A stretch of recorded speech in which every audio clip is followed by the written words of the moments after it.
মহাসাগর হলো পৃথিবীর জলভাগের সবথেকে বড় অংশ।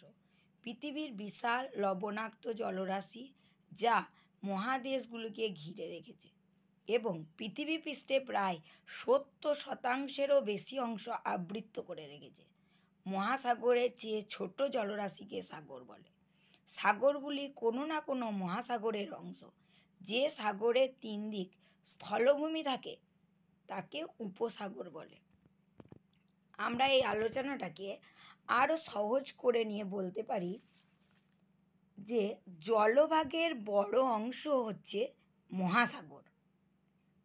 এই বড় অংশটা কি, যে একদম যেটা আমরা বললাম পৃথিবীর সবচেয়ে জলভাগের সব থেকে বড় অংশ, সেই অংশটা হচ্ছে মহাসাগর। যেমন ধরো প্রশান্ত মহাসাগর। মহাসাগরের চেয়ে ছোট জলভাগকে সাগর বলা হয়। যেমন আরব সাগর ভারত মহাসাগরেরই অংশ এবং উপসাগর হচ্ছে 3 দিক স্থল দ্বারা বেষ্টিত একটি জলভাগ, যেমন বঙ্গোপসাগর। উপসাগরের জল সাধারণত শান্ত হয়